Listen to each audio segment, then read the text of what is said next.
मी म्हणजे कल्ला, मी म्हणजे यारी, मी इन्फॉर्मेशनची दुनिया भारी.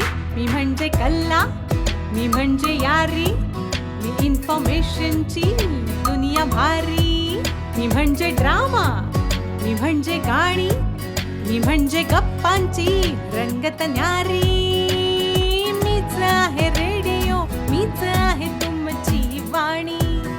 PCT's infinity, PCT's infinity, PCT's infinity, PCT's infinity. PCT's infinity 90.4 FM, reflecting you. श्रोतेहो नमस्कार. पिंपरी चिंचवड एज्युकेशन ट्रस्टच्या इन्फिनिटी कम्युनिटी रेडिओ 90.4 FMच्या या विशेष कार्यक्रमात तुम्हा सगळ्यांचं मी विराज सवाई मनापासून स्वागत करतो. श्रोतेहो, आज 21 डिसेंबर.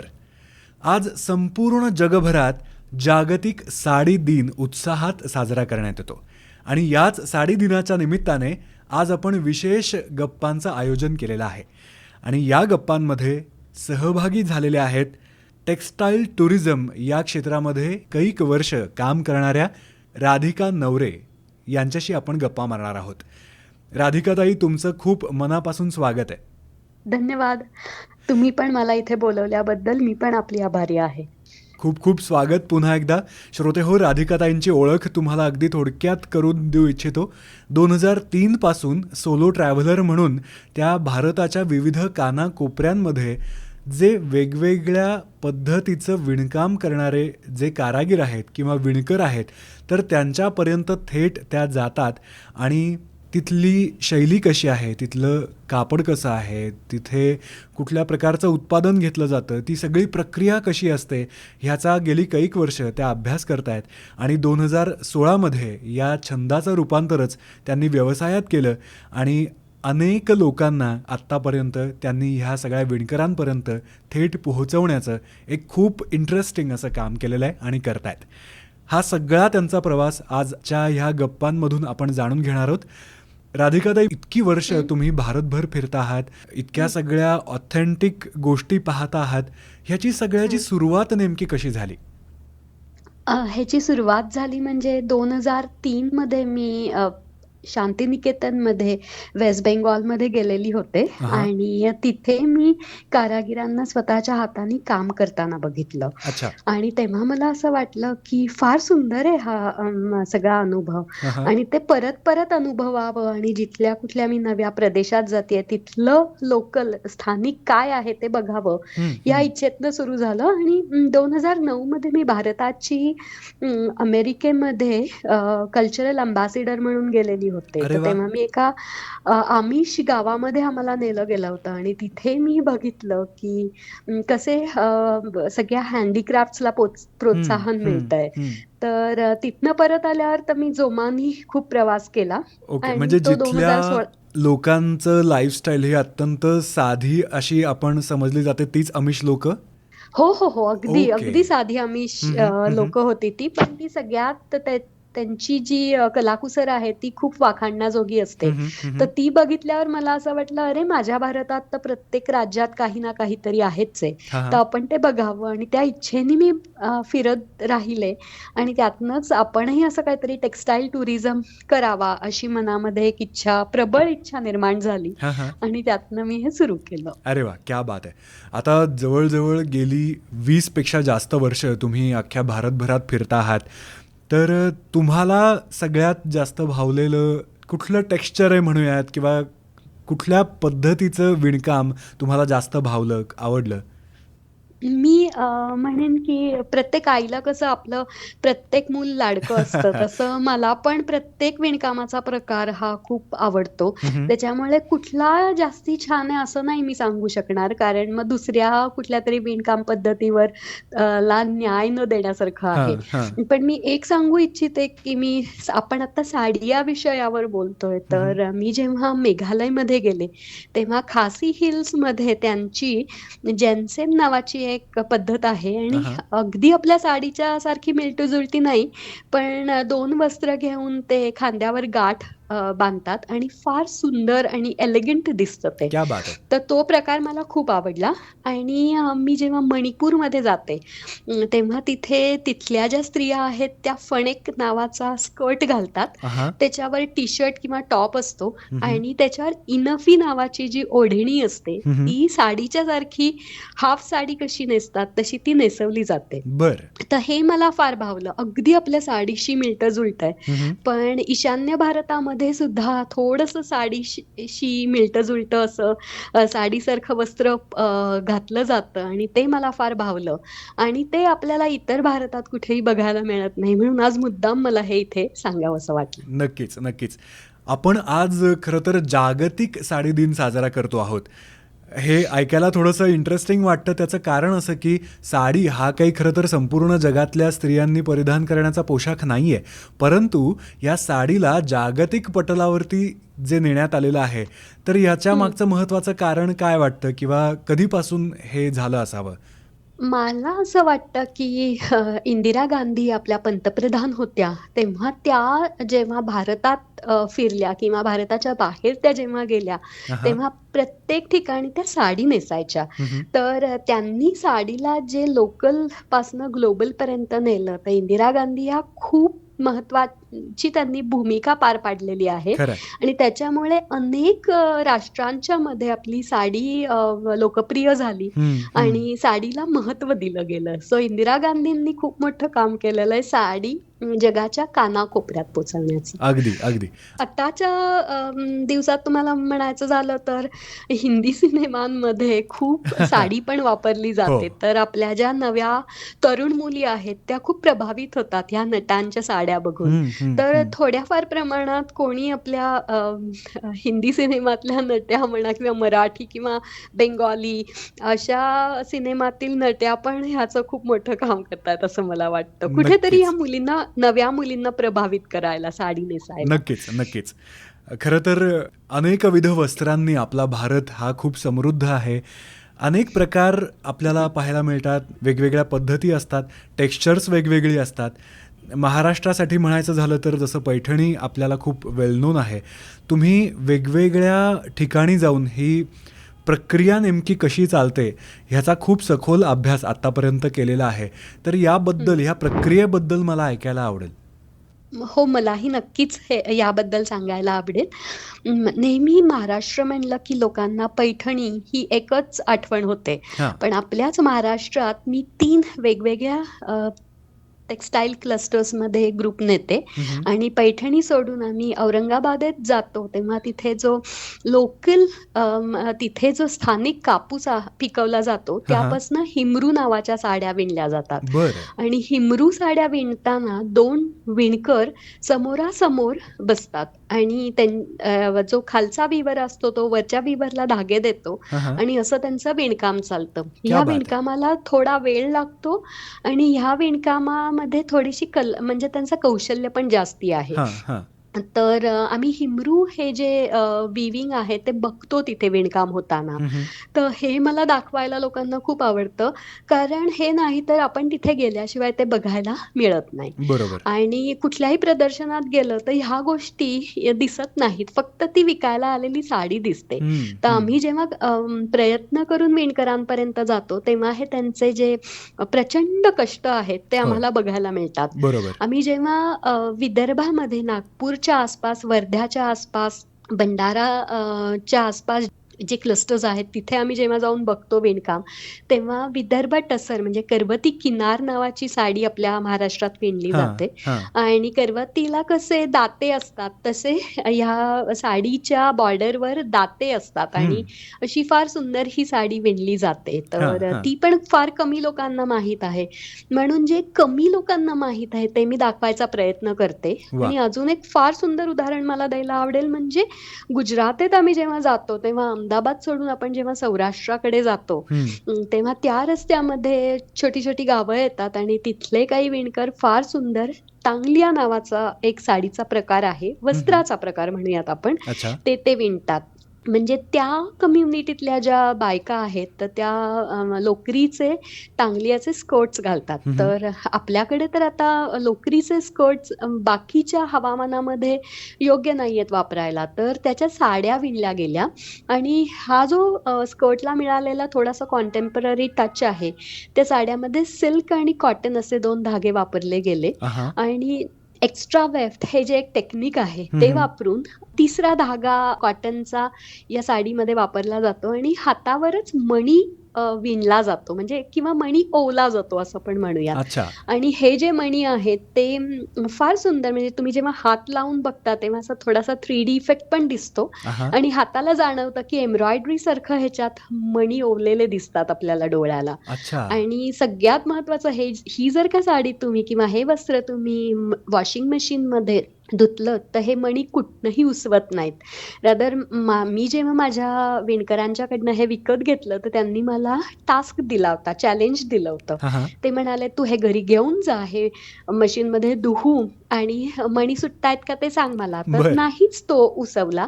मग मी जेव्हा सुई किंवा सेफ्टी पिन घेऊन तो उसवायचा प्रयत्न करत होते तर तेव्हाही ते मला जमलं नाही. म्हणजे मला इथे एवढंच सांगायचं आहे की जे कौशल्य आहे आपल्या विणकरांचं किंवा जे हँडवोवनची जी कुशलता आहे ती तुम्हाला मशीन मधनं कधीच मिळणार नाहीये. आणि हे सगळं बघायला लोकांना खूप आवडतं. आणि जशा प्रत्येक साडी नेसणाऱ्या स्त्रीची स्वतःची एक गोष्ट असते त्या वस्त्राच्या मागची, तशीच विणकरांचीही असते. त्याच्यामुळे त्यांनाही हे सगळं दाखवायला खूप मजा येते आणि तेही खूप प्रयत्नांनी हे दाखवतात आम्हाला. क्या बात आहे. खरंच तुम्ही आत्ता जसं म्हणालात तांगलिया साडीचं तुम्ही उदाहरण दिलंत गुजरातमधल्या, सौराष्ट्र इथल्या, तर ही जी वीण आहे ही इतकी घट्ट आहे. तशीच एक भावनिक वीण सुद्धा या साड्यांच्या बाबतीत ग्राहकांची, विशेषतः स्त्रियांची, महिलांची ही जी भावनिक गुंतवणूक आहे ती सुद्धा खूप जास्त असते. त्यामुळे विणकरापासून सुरू झालेला हा प्रवास पुढे आजीकडून आईकडे, हा धागा म्हणूयात, आईकडून मुलीकडे, मुलीकडून अजून पुढे, असं हे पास ऑन होत जातं. ह्या सगळ्या वस्त्र निर्मितीच्या प्रक्रियेमध्ये अनेक हात याला लागत असतात, अनेक हातांमधून ही साडी पुढे जात असते. तर या हातांविषयी ऐकायला आवडेल. खूपच. मी जिथे जिथे आम्ही भारतभरात जातो बघायला, तिथे तिथे आम्हाला खूपच वेगवेगळ्या वेणी बघायला मिळतात. पण मला एक भावनिक गुंतवणूक या विषयावर सांगायला आवडेल की मी एकदा माझे जे पैठणीचे विणकर आहेत त्यांच्याकडे गेले होते आणि त्या विणकरांच्याकडे त्यांनी मला सगळं डाईंग म्हणजे रंगाई जी आहे ते रंगकाम आम्ही सगळं बघितलं आणि त्याच्यानंतर आम्ही जेवलो आणि जेवल्यानंतर त्या मावशी होत्या घरातल्या, त्या म्हणाल्या की अगं एक साडी आमची विणून झालीये, ती आज आम्ही काढणारच आहोत, तर बघायची आहे का तुला. तर मी हो म्हणलं आणि आमचे जे विणकर दादा होते ते बसले लूमवर आणि त्यांनी ती साडी ब्लेड घेतला हातात आणि ती तिथनं कापली आणि नंतर त्या दोघांनी मिळून त्या साडीची घडी केली आणि वीवर्स फोल्ड असं म्हणलं जातं. फार सुंदर रीतीने ही साडीची घडी घालायची त्यांची एक पद्धत आहे, ती त्या झट झट दोघांनी केली आणि नंतर त्यांनी ती साडी अशी बाजूला ठेवली त्यांच्या आणि खूप वेळ ते त्या साडीच्या पदरावरनं हात फिरवत होते आणि त्यांचा गळा अगदी दाटून आला होता आणि त्यांनी मला फार गहिवरल्या शब्दात सांगितलं की ही तर लग्नाची ऑर्डर आहे, ही आता आम्ही त्या नवऱ्या मुलीला देऊ. ते असं सांगत होते. ते म्हणाले की राधिका, अगं नवरी मुलगी तर सासरी जाईलच जाईल, पण आमच्या घरातनं ही साडी आज तिच्या खऱ्या सासरी चालली. आणि त्यांचा गळा इतका दाटून आला होता की मला आता सांगताना सुद्धा अंगावर काटा आलाय की फार अटॅचमेंट असते त्यांची आणि खूप ते पण बांधले गेलेले असतात त्यांनी केलेल्या एकानेका क्रिएशन मध्ये. अगदी अगदी काय हृदय आठवण सांगितलीत खरं तर या साडीविषयी. आणि साडी म्हटलं की प्रत्येक स्त्रीच्या मनात एक तिच्याविषयीची एक वेगळी भावना ही कायमच असते. अनेक वर्ष ठेवलेल्या साड्या आपल्या आईकडे बघतो, आपल्या आजीकडे बघतो, कितीतरी वर्ष त्या साडीला झालेली असतात, पण त्याच्याबरोबरच्या ह्या सगळ्या आठवणी तिच्याशी जोडल्या गेलेल्या असतात. मग त्या साडीची किंमत नेमकी काय आहे हे फारसं महत्त्वाचं तिथे उरत नाही, त्याच्याशी जोडल्या गेलेल्या ह्या सगळ्या गोष्टी तितक्याच महत्त्वाच्या वाटतात. आपण आत्ता साडीच्या मूल्याबद्दल किंवा किमतीबद्दल आत्ता उल्लेख केला, तर खरं तर ह्या साड्या अगदी 150-200 रुपयांपासनं ते कैक लाखांपर्यंत ह्या सगळ्याच्या किमती आहेत. परंतु प्रत्येकीची जशी क्षमता असते त्या पद्धतीने प्रत्येकीसाठी साडी ही उपलब्ध असते. हे आपल्या साड्यांच्या बाजारपेठेचं वैशिष्ट्य आहे असं म्हणायला हरकत नाही. हो, मग ती रेशमी हो, असेल अगदीच. किंवा अगदी सिंथेटिक असेल, हँडलूमची असेल किंवा पॉवरलूमची असेल, परंतु त्या सगळ्यांसाठी तितक्याच सहजपणे उपलब्ध असतात.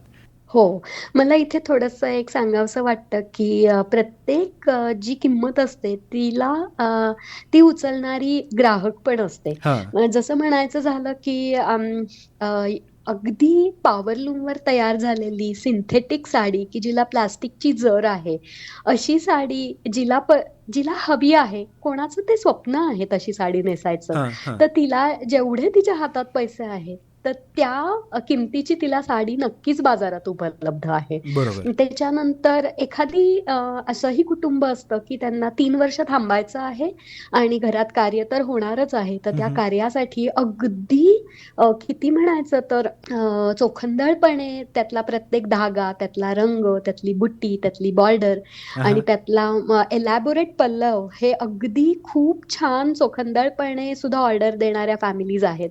आणि 3-3 वर्ष थांबून म्हणजे मध्ये-मध्ये विणकरांच्याकडनं त्याचा फॉलोअप, की कुठपर्यंत आली आमची साडी, काय चाललंय, असं सुद्धा विचारणारी कुटुंब आहेत. तर मला असं वाटतं, की अगदी नॉमिनल किमतीपासनं अनेक लाखांपर्यंत जी सर्व लेबल्स असतात, त्यांना प्रत्येकाला ग्राहक असतो आणि प्रत्येकीचं स्वप्न असतं. त्याच्यामुळे तुमच्या स्वप्नातली साडी तुम्हाला नेसायला मिळावी, यासाठी आपल्या बाजारपेठेत भारतात तर सर्व प्रकारच्या साड्या उपलब्ध आहेत. हे किती छान आहे नाही का? खरंच आहे. आज जागतिक साडी दिन आहे, पण पुरुषांच्या बाजूनी जरी सांगायचं झालं तरी सुद्धा उपरणं म्हणून किंवा कधी-कधी कद किंवा सोवळं म्हणून, कधी-कधी फेटा म्हणून सुद्धा या साड्यांचा वापर पुरुष करताना दिसतायत आणि पूर्वापारच ह्या गोष्टी वापरल्या जातात. आता अगदी पूर्वीचंच उदाहरण घ्यायचं झालं तर आपल्या पुण्याच्या डेक्कन जिमखान्यावरती एक फार दुर्मिळ जे फोटो दिसतात त्याच्यामध्ये नऊवारी लुगडं नेसून टेबल टेनिस खेळणाऱ्या स्त्रियांचा एक फोटो एक आपल्याकडे पाहायला मिळतो किंवा त्या काळी दुटांगी जसं धोतर पुरुष नेसतात त्या पद्धतीचं दुटांगी पद्धतीची साडी नेसून सायकल चालवणाऱ्या किंवा अगदी आधुनिक काळामध्ये नऊवारी नेसून मॅरेथॉनमध्ये पळणाऱ्या किंवा बाईक चालवणाऱ्या अशा पद्धतीचं सुद्धा स्त्रिया आपल्याला पाहायला मिळतात. सो साडी ही तीच राहिलेली आहे, परंतु त्याचं स्वरूप बदलत गेलं आहे, त्याचा पॅटर्न बदलत गेला आहे, पद्धती बदलत गेल्यात. तर आत्ताच्या आधुनिक काळामध्ये नवीन मुलींचा किंवा नवीन काळातल्या स्त्रियांचा साडीकडे बघण्याचा दृष्टिकोन नेमका कसा वाटतो तुम्हाला? दृष्टिकोन म्हणजे टेस्ट बदलत चाललेली आहे असं तर जाणवतं. सगळ्यात महत्त्वाचं म्हणजे आपली आजी किंवा आपली आई ही लक्ष्मी रोडवर जाऊन त्यांनी पूर्ण लक्ष्मी रोड पालथा घालून एखाद्या साडीचं मॅचिंग ब्लाउज पीस बघण्यात खूप वेळ घालवलेला कधी-कधी आपण अशा गोष्टी ऐकलेल्या आहेत. बरोबर. पण आताच्या मुली अशा नाहीयेत. त्या एवढा वेळ नाही घालवू शकत कदाचित. तर त्या काय करतात, त्या टी-शर्ट, क्रॉप टॉप किंवा शर्ट ह्या असं घालून त्या साड्या कोऑर्डिनेट करतात किंवा छानशी जॅकेट्स घालतात आणि किंवा खालती स्पोर्ट शूज घालतात. त्याच्यावर बेल्ट बांधतात. असे अनेक प्रकार आजकाल नव्या लहान मुलींना, तरुण मुलींना आवडतात आणि त्या तशा घालतात. अजून पण मला एक वेगळा अनुभव पण आला किंवा तो वेगळा मला असा वाटला असेल, पण पुढे जाऊन कदाचित ती रीत व्हायची सुद्धा शक्यता आहे. ते म्हणजे परदेशात शिकून आलेली मुलगी होती आणि परदेशातच स्थायिक झालेली होती आणि इथे आल्यावर तिचं आठवड्याभरात लग्न ठरलं आणि मग ती लग्न करूनच निघाली होती पुन्हा परदेशी. तर त्या मुलीनी साडी विकत घ्यायचा अट्टहास न धरता तिने भाड्यानी ड्रेस आणला होता आणि तिने तो घातला होता आणि तो पण फार सुंदर दिसत होता आणि त्याच्यासाठी सुद्धा जे पैसे मोजले गेले होते ते सुद्धा काही कमी नव्हते. तर मला असं वाटतं की कुठेतरी जे आपण जे साडीत गुंतले गेलेलो आहोत ते कदाचित नवी जी तरुण पिढी आहे ती हे प्रश्न सोडवणार आहे किंवा त्यांच्या ज्या मागण्या आहेत त्या थोड्याशा वेगळ्या असणार आहेत. तर मला असं वाटतं आमचे विणकर सुद्धा हे येणारा तरुण पुन्हा काय मागणार आहे हं, हे हं. द्यायला सुद्धा ते थोडेसे तयार होतील असं मलाही वाटतं किंवा त्यांची सुद्धा तयारी आहे. सो नक्कीच. कॉन्टेम्पररी टच हे नुसतं हे उदाहरण खूप वेगळं झालं, पण कॉन्टेम्पररी टच म्हणजे आताच्या लोकांना खूप सगळीकडे कम्फर्ट लागतो. तर हां. कदाचित फार भरजरी साड्या नाहीत, पण जो अगदी एलॅबोरेट पल्लू होता तो त्याच्यापेक्षा थोडंसं कमी विणकाम म्हणा किंवा हं, छोट्या बॉर्डर्स म्हणा हं. किंवा कमी टोचणारे कपडे म्हणा, असं सुद्धा आमचे विणकर विणायला तयार आहेत. हां, हां. आणि खूप झगमग नाही, पण असे छान पेस्टल कलर्स जे इंटरनॅशनल मार्केटमध्ये सुद्धा सहज कोणीही उचलेल, असंही बरोबर. आमचे विणकर विणायला तयार आहेत आणि जे तुम्हाला हवं ते द्यायला ते तयार आहेत. वाह! क्या बात है! खरं तर आपण परंपरेबद्दल जेव्हा म्हणतो, त्यावेळेला परंपरा ही सतत बदलत जाणारी गोष्ट आहे आणि बरेचसे घटक त्यातले कालबाह्य झालेले असतात किंवा तुम्ही जसं आत्ता छान एक शब्द वापरलात, तो म्हणजे की टेस्ट बदलत असते. आपली पॅलेट जशी खाण्यामधली आपण म्हणतो, तशी ह्या संस्कृतीच्या बाबतीतली सुद्धा टेस्ट ही कायम बदलत गेलेली आहे आणि तो बदल घडतोय म्हणूनच ती प्रवाही सुद्धा आहे आणि म्हणूनच खूप छान सुद्धा आहे. ती स्वीकारली गेली पाहिजे हे जितकं खरं आहे तितकंच तुम्ही जसं म्हणालात की हे विणकरसुद्धा आता तयार आहेत वेगवेगळ्या गोष्टी कस्टमाइज्ड स्वरूपाच्या किंवा प्रत्यक्ष आपण त्याला टेलर मेड हाच शब्द वापरतो तर त्या पद्धतीने करायला तयार आहेत. ही खूप एक आशेचा चांगला किरण आपल्याकडे बघायला मिळतोय. तुम्ही जसा आत्ता एक ओझरता उल्लेख केलात की ह्या साड्यांच्या निमित्ताने म्हणजे साड्यांची दुकानं आहेत किंवा स्वतःचे व्यवसाय आहेत किंवा तुम्ही जसं टेक्स्टाईल टुरिझम करता, हे अनेक व्यवसाय ह्या एका मूळ गोष्टीशी निगडीत आहेत किंवा त्याच्या आजूबाजूनी बहरत आहेत. तर त्याचाच एक तुम्ही एक छोटासा उल्लेख केलात की भाड्याने कपडे मिळत आहेत किंवा काही लग्न समारंभ असतील तर त्याच्यामध्ये साडी नेसवून देणं हा सुद्धा एक वेगळा व्यवसाय आता निर्माण झालेला आहे. हो. येस. खूपच मोठा व्यवसाय सुद्धा आहे हा. कारण जर का तुम्ही 2-3 साड्या बदलणार असाल, नुसती नवरी मुलगी नाही तर अख्खं वऱ्हाड बदलणार असेल, बरोबर. तर प्रोफेशनल साडी ड्रेपिंग करणाऱ्या जणी अशा जातात कार्यालयांमध्ये आणि त्या तुम्हाला वेगवेगळ्या तऱ्हेने साड्या ड्रेप करून देतात. म्हणजे नुसती आपली जी नेव्ही पद्धत आहे तसं नाही, तर आपल्याकडे 200 प्रकारच्या ड्रेप्स आहेत आणि ह्यातल्या तर 100च्या वर ड्रेप्सवर पुस्तकं निघाली आहेत आणि त्याचं डॉक्युमेंटेशन झालं आहे. बर पण नव्या मुलींना नव्या प्रकारे नेसायचं असतं, थोडंसं कम्फर्ट लेवल हवा असतो किंवा खूप ट्रेंडी पण त्यांना दिसायचं असतं किंवा त्या पूर्ण 5 वार किंवा 6 वार साड्या नसतात त्यांच्याकडे किंवा त्यांना 9 वारच्या ऐवजी 6 वार साडीच काष्टा घालून ट्राय करायची असते.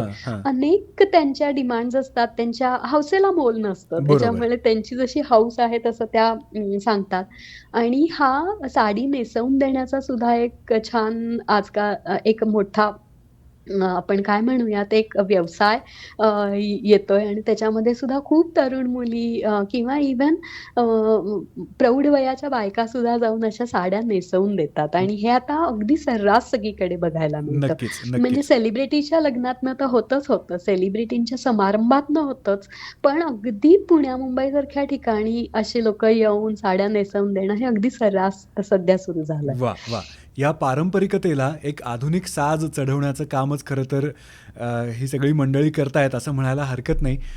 अगदी जाता जाता शेवटचा प्रश्न असा विचारावासा वाटतो की हे जे सगळे विणकर आहेत ज्यांच्यापासून खरं तर हा सगळा साडीचा प्रवास सुरू होतो आणि ते पहिले त्याचे प्रधान घटक आहेत असं म्हणायला हरकत नाही, तर त्यांच्यापासून सुरू झालेला हा प्रवास आजच्या आधुनिक काळामध्ये जेव्हा बहरताना दिसतो, पुढे जाताना दिसतो, त्यावेळेला या साडीचं अस्तित्व टिकवून ठेवण्यासाठी आणि या विणकरांचंही अस्तित्व टिकवून ठेवण्यासाठी पुढे कशा प्रकारे प्रयत्न व्हायला हवेत असं तुम्हाला वाटतं?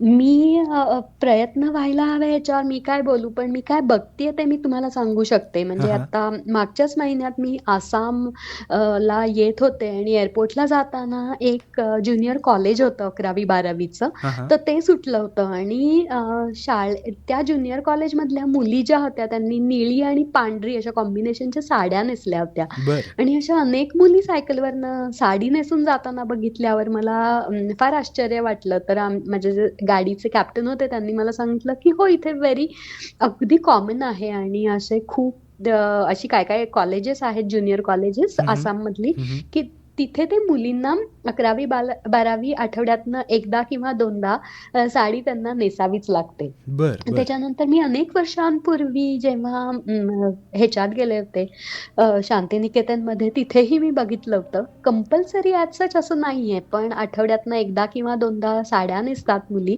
आणि जेव्हा त्यांची प्रेझेंटेशन्स असतात, कुठलेही इव्हेंट्स असतात, कुठल्याही कार्यक्रमांना या मुली साडीमध्ये येतात. तर हे फार छान आहे, म्हणजे कंपल्शन केलं ना की त्यातली मजा जाते. तर एखादे असं ऑप्शनल काही ठेवलं तर उत्स्फूर्तपणे साडी नेसली जाते आणि मुली हे खूप आनंदाने करतात असंही बघितलं.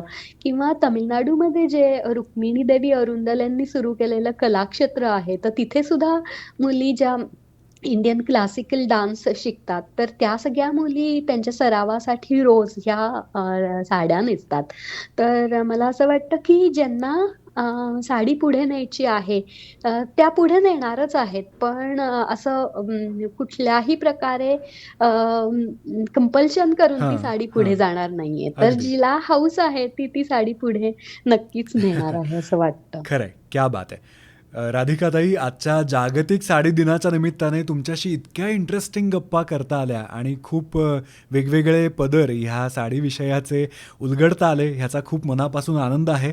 आणि असा कुठल्या तरी विषयावरती आपण छान गप्पा मारू शकू हे खरं तर आम्हाला खरंही वाटलं नव्हतं, पण आज तुमच्या निमित्ताने या विषयावरती बोलता आलं आणि श्रोत्यांनासुद्धा काहीतरी नवीन देण्याचा हा प्रयत्न त्यांनाही आवडला असेल अशी आमची खात्री आहे. तेव्हा पुन्हा एकदा तुम्ही वेळात वेळ काढून आमच्याबरोबर गप्पा मारल्यात, खूप मनमोकळेपणाने संवाद साधलात, यासाठी इन्फिनिटी कम्युनिटी रेडिओकडून तुम्हाला खूप मनापासून शुभेच्छा आणि धन्यवादसुद्धा. आणि श्रोते हो, जर का तुम्हाला हा कार्यक्रम आवडला असेल, तुम्हाला या गप्पा आवडल्या असतील, तर या कार्यक्रमाविषयीच्या तुमच्या प्रतिक्रिया आमच्यापर्यंत पोहोचवायला अजिबात विसरू नका. आणि त्यासाठी आमचा फोन नंबर आहे 93 71 33 26 83 9371332683. आणि जर का तुम्ही आमच्या लाईव्ह स्ट्रीमिंग मोबाईल ॲपवरून जर का हा कार्यक्रम ऐकत असाल, तर तिथे चॅट रूम नावाचं ऑप्शन तुम्हाला समोरच दिसेल, तिथेसुद्धा तुम्ही तुमच्या प्रतिक्रिया आवर्जून नोंदवा. राधिकाताई, पुन्हा एकदा तुमचं खूप मनापासून अभिनंदन, धन्यवाद. आणि तुमच्या सगळ्या पुढच्या प्रवासासाठी, भारतभरच्या जगभरातल्या ह्या सगळ्या प्रवासासाठी खूप मनापासून शुभेच्छा. हो, धन्यवाद. आणि मी पण आपली आभारी आहे, तुम्ही आज मला इथे बोलवलं आणि आपल्याला छान गप्पा मारता आल्या. नक्कीच, थँक्यू. नमस्कार. श्रोते हो, आजच्या जागतिक साडी दिनाच्या निमित्ताने टेक्स्टाईल टुरिझम या क्षेत्रात गेली अनेक वर्ष काम करणाऱ्या, त्याच्यावर अभ्यास करणाऱ्या राधिका नवरे यांच्याशी केलेली बातचीत आत्ता आपण ऐकलीत PCET's इन्फिनिटी 90.4 FM या पिंपरी चिंचवडच्या पहिल्या कम्युनिटी रेडिओवरून. चदरिया झीनी रे झीनी,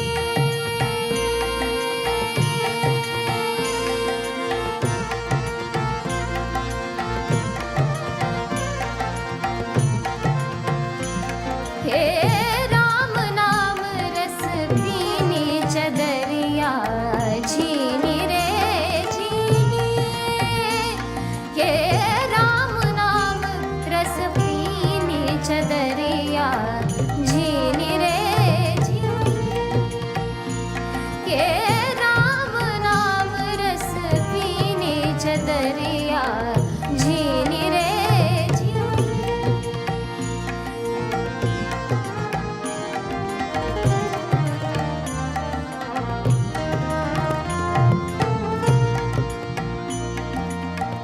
अष्टकमल का चरखा बनाया, 5 तत्व की पूनी, चदरिया 5 तत्व की पूनी. अष्टकमल का